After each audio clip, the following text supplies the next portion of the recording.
이제 문제집 들어가잖아요, 그죠? 문제집 들어가고 여름 휴가가 다가와서 좀 걱정이긴 하네요.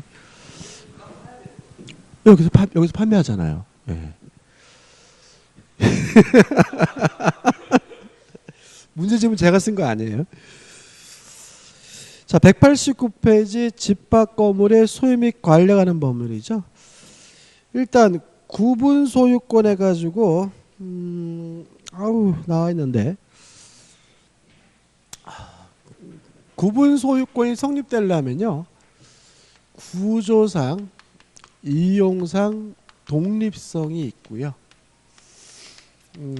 거기다가 플러스 구분 소유 의사 내지 행위가 있어야 합니다. 다시 말하면 구조상, 이용상 독립성이 있고 구분 소유 행위만 있다면 건축물 대장에 등록하지 않았더라도 등기부에 등기하지 않았더라도 집합 건물이 뭐가 되냐면 성립된다는 거 꼭 기억해 두시기 바랍니다. 따라서 등록을 해야 집합 건물이 성립한다. X. 왜냐하면 건물을 신축하는 것도 법률행위가 아니니까 기둥과 외벽과 지붕이 만들어지는 순간 등기 없이 신축 건물 소유권을 갖잖아요. 그러니까 집합 건물도 마찬가지야 된다는 거죠. 그래서 등기하지 않아도 독립성과 구분 소유 행위만 있으면 집합 건물이 뭐가 돼요? 성립이 된다는 얘기고요. 교재 보시면은 2번에서 상가 점포의 구분 소유가 나오거든요. 이거 의미가 없어요. 이거 어떤 얘기냐면 이런 겁니다. 과거에 이렇게 여기 샤크존 같은 거 있잖아요, 그죠? 쇼핑센터 같은 거 이렇게 분양할 때 보면은 어떤 문제가 있냐면 1층 전체가 뻥 뚫려 있어요. 그죠? 분양할 때는. 그래가지고 바닥에 뭐죠, 이렇게 주차장처럼 이렇게 선만 거 있거든요, 이렇게. 그러다 보니까 각각의 점포가 나뉘는 건 나중에 뭐예요? 인테리어 공사에서 나누는 거잖아요, 그죠? 그러니까 그러다 보니까 요 각각의 점포가 구조상, 이용상 독립성이 없어가지고 과거에는 어떻게 분양을 했냐면 전세권 등기를 해주거나 아니면 공유 지분 등기를 해주거나 이런 일들을 과거에 했었어요. 그래서 그것에 대한 문제점으로 집합건물법을 개정을 해가지고 일정 규모 이상의 상가 건물의 경우에는 구조상, 이용상 독립성이 없더라도 뭐 건물 표지를 이렇게 금 잘 긋고 번호 표지를 글씨 어떻게 해요? 잘 쓰면 그것만으로 집합 건물이 성립된다라고 개정을 한 내용이 이것도 오래됐어요. 가입표예요. 이거 절대로 안 내. 그러니까 이건 결국 뭐냐면 일정 규모 이상의 상가 1000제곱미터인데 상가 건물의 경우에는 뭐가 없더라도 구조상, 이용상 독립성이 없더라도 집합 건물이 될 수 있다, 이런 내용이고 구체적인 내용은 물어보지 않으니까 이건 뭐예요? 가입표 보실 필요가 없는 내용이에요. 그 다음에 분양자의 담보 책임 해가지고 1번, 2번, 3번 읽어보시면 될 것 같고, 이런 젠장을 중요한 게 안 나와 있네. 교재에 나와 있는 건 뭐 의미가 없어요, 이런 거는. 좀 메모 좀 하죠. 일단 원칙적으로 담보 책임은 누가 부담하냐면 분양자가 부담을 합니다. 누가 부담하는 건 아니에요. 시공자가 부담하는 것은 아닙니다. 무슨 말인지 아시겠죠, 그죠? 다만 우리 법을 또 개정한 거죠. 분양자가 망하면 시공자가 그 담보 책임을 부담한다. 이렇게 좀 기억하세요, 되겠죠? 그래서 문제는 어떻게 나와 있어요? 분양자만 담보 책임 부담한다. X. 시공자는 담보 책임 부담하지 않는다. X. 원칙적으로 분양자가 부담하지만 분양자가 뭐하면요? 망하면 누가 부담해요? 시공자가 분양한다. 그 다음에 기간인데요. 기간은 뭐 5년짜리도 있고 10년짜리도 있는데 원칙만 10년이에요. 10년인데 이 기간에 관한 기산점이 시험에 잘 나와요. 시작점. 전유 부분에 관한 담보 책임이라면 언제부터 10년이냐면 인도 받은 때부터 10년이고요. 공용 부분에 관한 담보 책임의 경우에는 언제부터 10년이냐면 사용 승인일 또는 사용 검사일입니다. 사용 승인일 또는 사용 검사일부터 10년이다.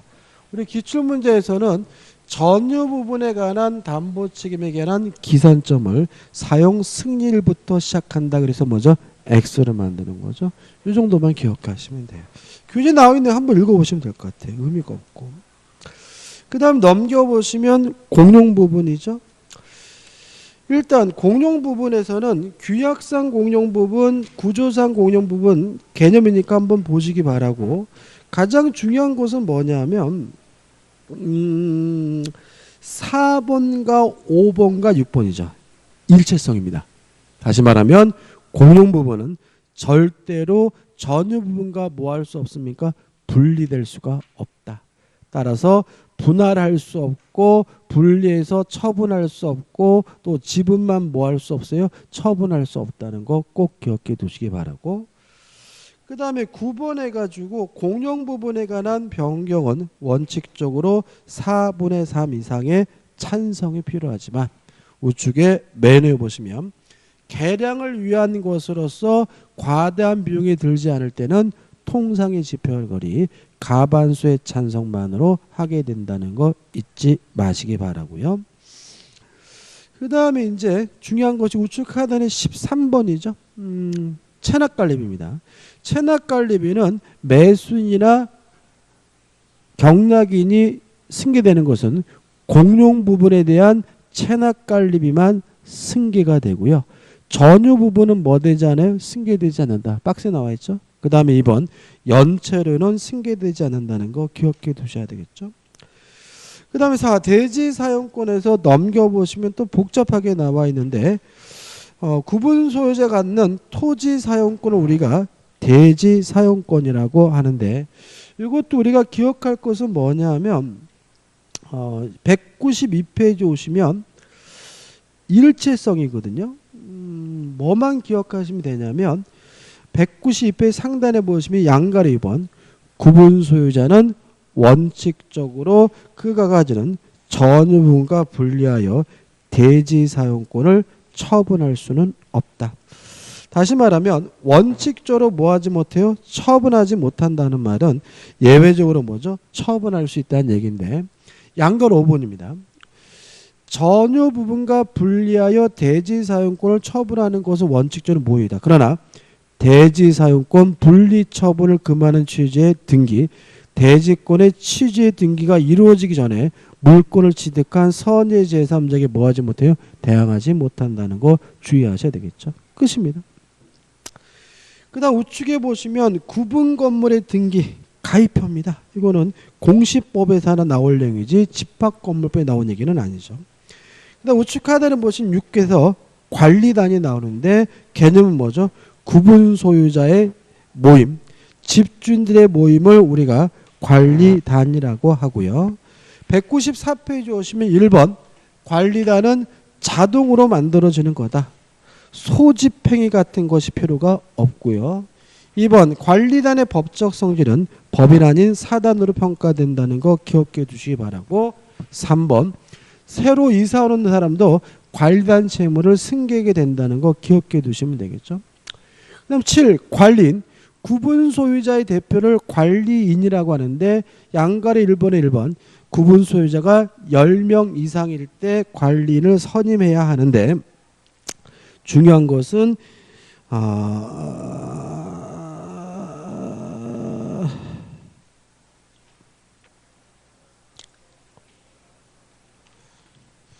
왜 제 눈에 안 보이지?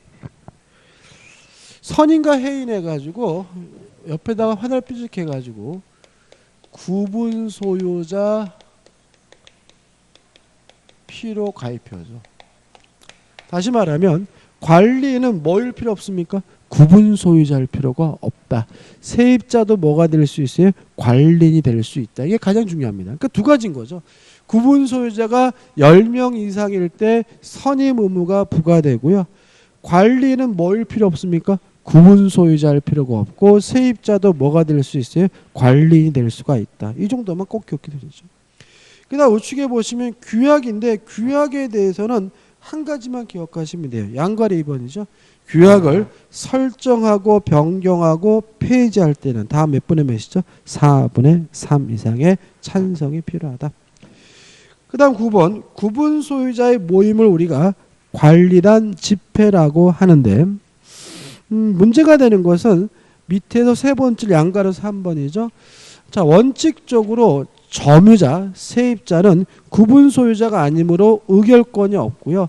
관리단 집회에 참석해서 의견을 진술할 수 있을 뿐인데 문제가 되는 것은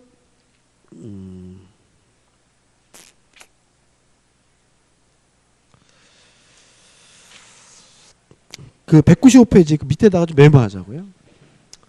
다시 말하면 집합 건물에서 나오는 점유자는 누구를 말하냐면 세입자를 말하잖아요. 교재에 나와 있는 말은 점유자 세입자는 뭐가 없습니까? 의결권이 없고요. 뭐만 있습니까? 의견 진술권만 있다. 이렇게 나와 있잖아요. 그죠? 근데 이게 최근에 개정된 사항이 있는데 다만 관리인을 선임하기 위한 관리단 집회에서는 구분 소유자의 의결권을 누가 행사하냐면 점유자가 행사하도록 하고 있음을 주의하시기 바랍니다. 자, 관리단 집회가 어떤 관리단 집회냐면 관리인 선임을 위한 관리단 집회예요.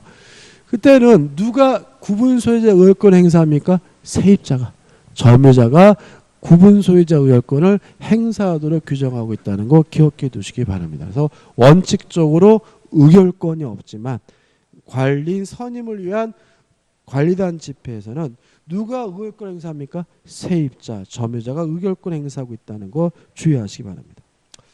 그 다음에 넘겨보시면 6 해가지고 임시 관리된 소집을 요구할 때는 구분 소유자 5분의 1 이상의 찬성이 필요하다.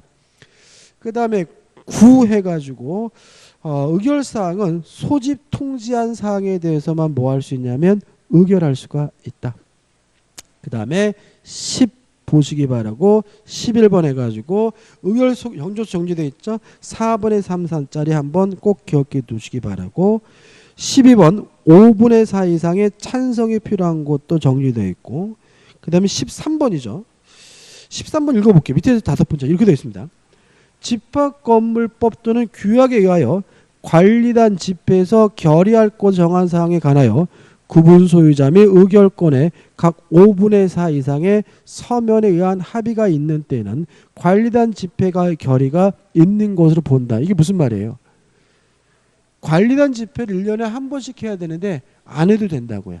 5분의 4 이상의 찬성으로 뭐로 하면요? 서면으로 하면은 그냥 의결을 먼저 한 것으로 뭐 해준다는 걸 간주한다는 거죠. 그럼 이렇게 되는 거죠.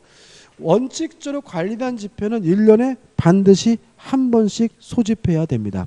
다만 5분의 4 이상의 찬성으로 뭐로 대체할 수 있죠? 서면으로 대체할 수 있다고 기억해 두시면 되겠죠. 그 다음 우측에 구분 소유자 의무와 의문 위반자된 조치는 한번 읽어보시고 이 부분은 좌측에 나와 있는 의결 정족수만 신경 쓰면 되고요. 그 다음 넘겨보시면 이제 뭐가 나오냐면 재건축이 나오죠.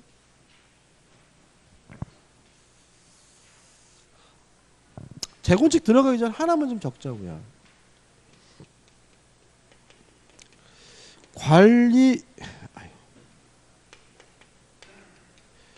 관리위원회라는 것도 시험에 나와요. 관리위원회는 뭐냐면 관리인의 업무를 감시하기 위한, 감독하기 위한 기관을 우리가 관리위원회라고 하는데요. 두 가지만 기억하자고요. 첫째, 임의기관이다. 다시 말하면 관리위원회는 있을 수도 있고 어떻게요? 없을 수도 있다. 필수 기간이 아니라는 점. 세 번째, 관리위원회 위원은 반드시 구분 소유자이어야 한다. 다시 말하면 관리인은 뭐일 필요가 없었죠? 구분 소유자일 필요가 없지만 관리인을 견제하기 위한 관리위원회 위원은 반드시 뭐 해야 됩니까? 구분 소유자이어야 한다는 거 꼭 기억해 두시기 바랍니다. 그 다음에 재건축은 간단하게 정리하시면 돼요.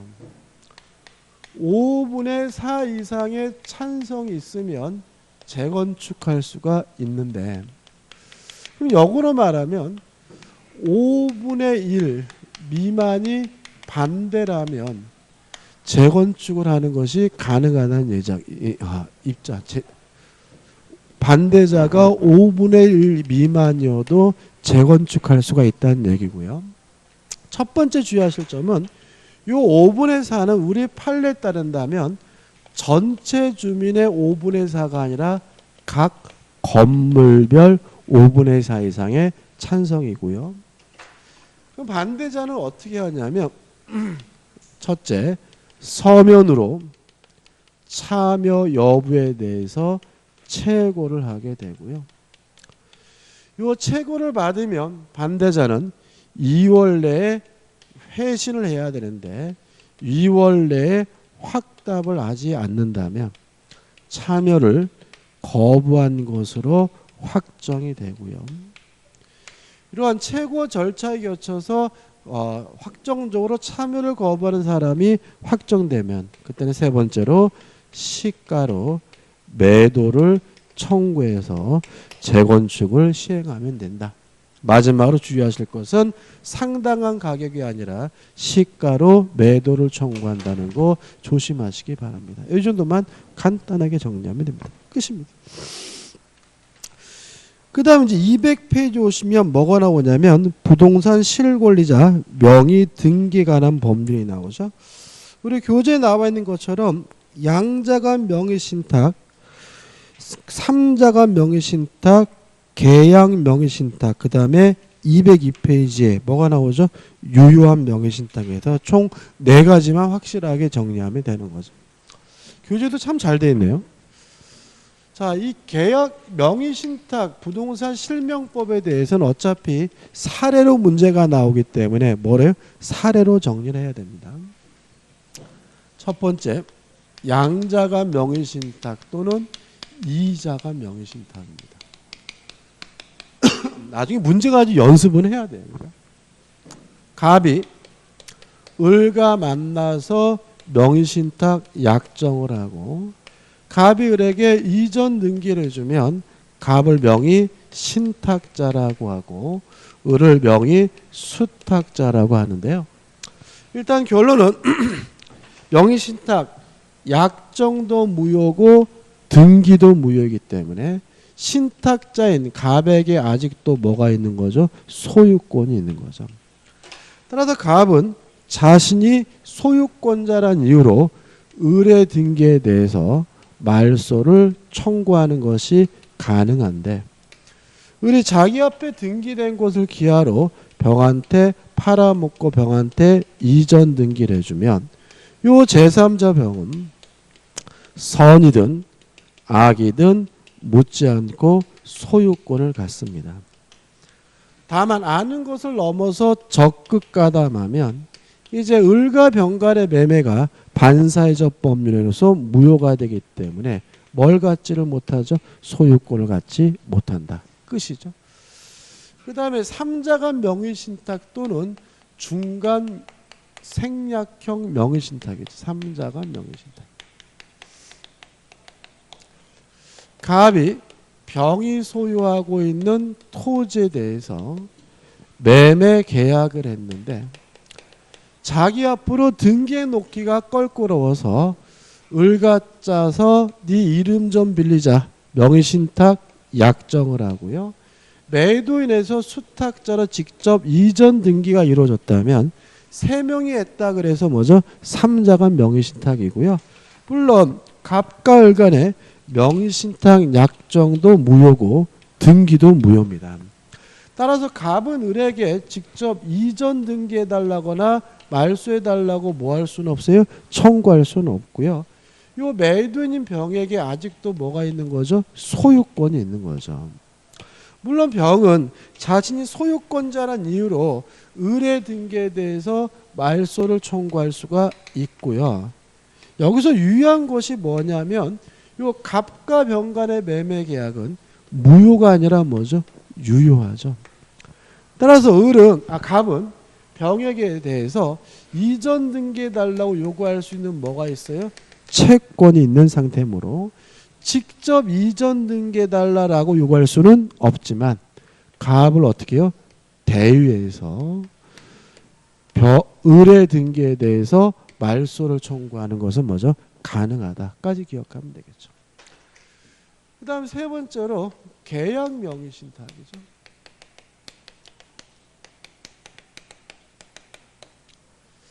갑이 을과 만나가지고 명의 신탁 약정을 하고요. 내가 돈을 줄 테니 네가 직접 사라 위임까지 해가지고요. 을 스스로가 매도인인 병과 만나서 매매 계약을 하고 매도인인 병에서 을로 이전 등기가 이루어졌다면 이 갑과 을 간의 명의신탁 약정은 변함없이 무효고 등기도 무효인 것이 뭐요?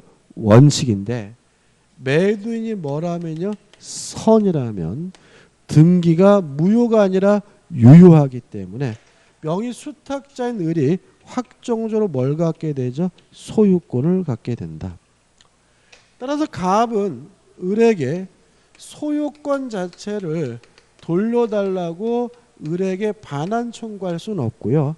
다만 위임하면서 준 그 매매 대금에 대해서만 부당이득으로서 뭐 할 수 있습니까? 반환을 청구할 수 있다는 것이 우리 판례 입장이다.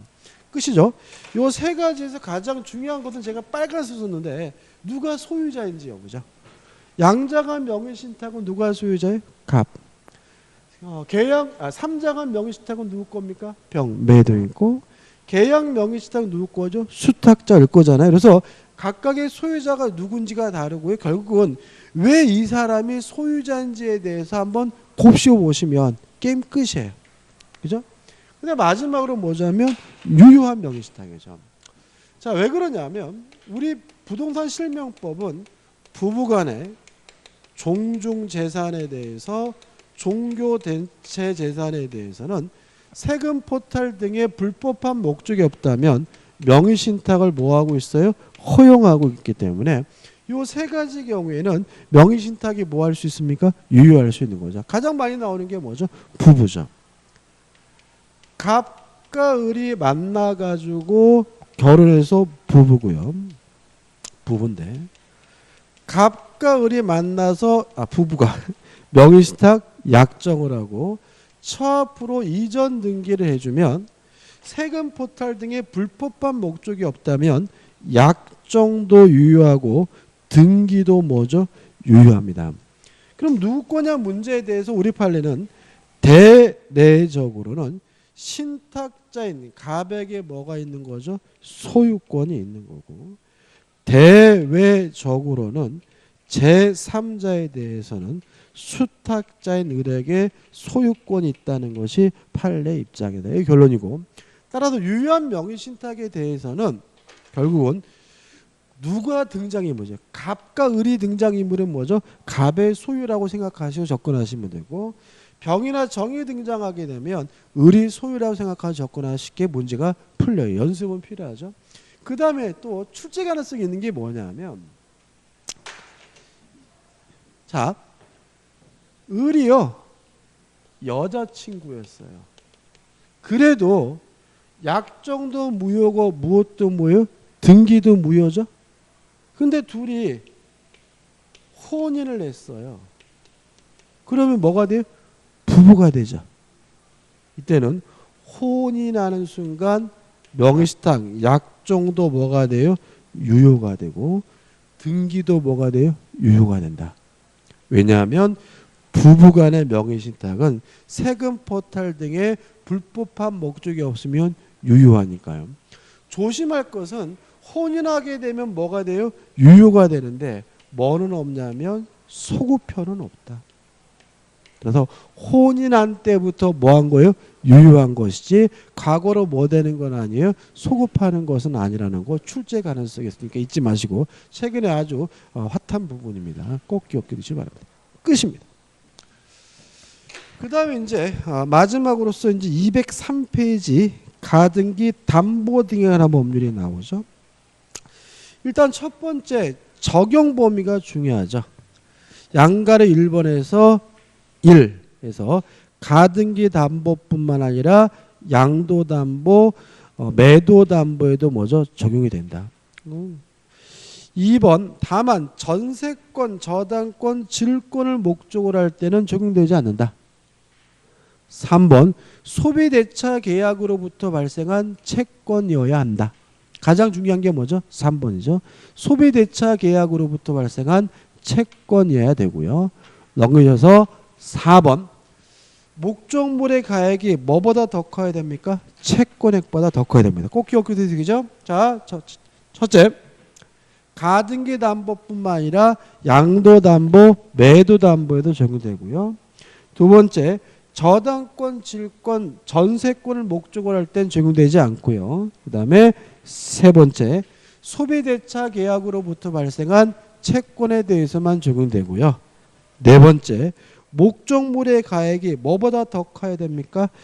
채권액보다 더 커야 된다. 그 다음 204페이지 오시면 가등기 담보권의 의의가 나오고 가등기 담보권의 성질이 나오죠. 그 가등기 담보권 성질 옆에다가 메모 하나면 끝나요. 뭐라고 쓰면 되냐면 저당권과 동일 이렇게 적으면 되죠. 가등기 담보나 매도담보, 양도담보는 뭐하고 똑같습니까? 저당권하고 똑같다. 따라서 경매권도 있고 우선변제권도 있고요. 복잡하게 나와 있지만 특별히 설명드릴 게 없어요. 그래서 실제로 여기서 가등기 담보, 양도담보, 매도담보에 대해서 말이 나오는데 잘 모르겠으면 뭘로 바꾸시면 돼요? 저당권을 바꿔서 문제를 풀면 된다. 205페이지에 오시면 가등기 담보 설정 한번 보시면 될 것 같고 넘겨보시면 뭐가 나옵니까? 청산 절차가 나오죠. 정리를 해보죠. 자, 권리 취득에 의한 실행이죠. 자, 이렇게 정리하면 됩니다. 변제기까지 기다렸는데도 불구하고 채무자가 변제를 하지 않으면 가등기 담보권자는 첫째 실행 통지를 하게 됩니다. 다만 실행 통지하고 바로 먹을 수는 없고요. 최소한 몇 달은 기다려야 됩니까? 2달은 기다려야 되는데 요 2달을 우리가 뭐라 그러냐면 청산기간이라고 하고요. 2달 기다렸는데도 돈을 안 갚으면 그때는 가등기 담보권자는 청산금을 지급하게 되는데 요 청산금을 지급할 때 뭘 받게 되냐면 본등기할 수 있는 서류를 교부받게 돼요. 따라서 청산금의 지급과 본등기 서류를 교부받는 것은 뭐죠? 동시이행관계고요. 그리고 이 서류를 이용해서 자기 앞으로 본등기를 하게 되면 모든 절차가 다 뭐하게 돼요? 끝나게 됩니다. 자, 이게 교재 보시다시피 좀 복잡하게 느껴지는 부분인데 복잡할수록 뭐부터 기억하는 거죠? 뼈대부터 기억하셔야죠. 자, 변제기 후 실행 통지하고 2달 기다렸다가 청산금을 지급하고 본등기한다. 이거부터 먼저 기억하고 여기다가 뭐 하는 거죠? 살 붙이는 겁니다. 자, 실행 통지를 할 때요. 뭘 통지하냐면 청산금 거실임돈이 얼마인지를 통지하게 됩니다. 물론 청산금이 없으면 없다는 사실도 통지해 줘야 되는데 청산금은 어떻게 계산하냐면 목적물의 가액에서 자신이 받을 채권액과 자신보다 선순위 권리자가 받을 채권액을 합산해서 공제하면 청산금이 됩니다. 왜 자신이 받을 돈뿐만 아니라 자신보다 선순위 권리자가 받을 돈도 합산해서 공제하게 되냐면요. 가등기 담보보가 실행이 되면 가등기 담보보다 선순위 권리는 뭐 되지 않냐면 소멸되지 않고요. 가등기 담보보다 후순위 권리는 무조건 뭐가 되기 때문이죠? 소멸되기 때문이다. 가등기 담보보다 선순위 권리가 소멸되지 않는다는 말은 나중에 가등기 담보권자 그 사람한테 뭐죠? 돈을 줘야 된다는 얘기니까 자기가 받을 돈과 그 사람에게 줄 돈을 합산해서 계산해야 뭐가 되는 거죠? 청산금이 되는 거다. 그 다음 목적물의 가액을 평가하려면 가치를 평가해야 되는데 우리 판례는 객관적인 방법으로 할 필요는 없다는 입장인 거죠. 주관적이고도 임의적으로 평가하는 것도 가능하고도 유효하다는 것이 우리 판례 입장인 거죠. 따라서 객관적인 방법을 취하지 않고 대충 내가 봤으니까 뭐 2억 정도에 되더라 이래도 상관이 없다는 것이 우리 판례 입장입니다. 그 다음에 이런 실행통지는 누구한테 하냐면 채무자 등에게 하죠. 채무자나 물상보증인이나 제3취득자에게 하는데 중요한 것은 요 채무자 등에게 실행통지했다는 사실을 또 누구한테 통지해 줘야 되냐면 후순위 권리자, 후순위 저당권자에게 반드시 뭘 해줘야 돼요? 통지를 해줘야 됩니다. 왜냐하면 가등기 담보가 실행이 되면 후순위 저당권은 뭐가 돼요? 소멸이 되니까요. 이러한 통지를 받고 후순위 저당권자는 청산금의 액수, 수액을 가지고 다툴 수는 없습니다. 다툴 수 없다. 그러면 마음에 안 들면 어떻게 하느냐? 다툴 수는 없고 요 2개월이라는 청산기간 내라면 경매를 신청하는 것이 가능한데 주의하실 것은 자신의 채권에 대해서 변제기가 도래하지 않았더라도 뭐 할 수 있습니까? 경매를 신청하는 것이 가능하다까지 정리하면 됩니다. 끝입니다. 이 정도만 정리하시면 돼요. 그 다음에 208페이지 오시면 6번 해가지고 채무자 등의 가등기 말소 청구권인데 추가 하나만 더 정리해보죠. 자, 이건 뭐냐면 언제까지 돈을 갚아야 말소를 청구할 수가 있느냐 이 문제거든요. 이 문제에 대해서 우리 가등기담보법은 원칙적으로 청산금을 수령하기 전까지 돈을 갚으면 말소해달라고 뭐 할 수 있죠? 청구할 수가 있다. 다만 변제기로부터 이미 10년이 경과됐거나 아니면 선의 제3자가 이미 권리를 취득한 상태라면 이때는 변제하고 말소해달라고 뭐 할 수 없죠? 청구할 수가 없다까지 기억해 두시면 됩니다. 자, 가등기 담보권자에게 채무자는 언제까지 돈을 갚으면 되느냐? 청산금을 받기 전까지만 갚으면 되는데 변제기로부터 이미 10년이 경과됐거나 또는 선의 제3자가 이미 권리를 취득한 상태라면 변제하고 말소해달라고 뭐 할 수 없습니까? 청구할 수가 없습니다.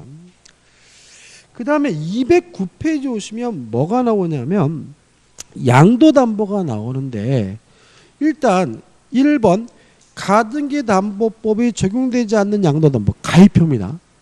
읽지도 마세요. 이런 거. 아우 이 양반은 이게 뭔 이걸 왜 넣는지 모르겠어요. 그 다음 넘겨보시면 가입표 읽을 필요 없는 거예요. 우리 가담법이 시험법이지 가담법이 아닌 건 시험법이가 아니잖아요. 그 다음 넘겨보시면 2번 가등기 담보법의 적용을 받는 양도담보인데 요거는요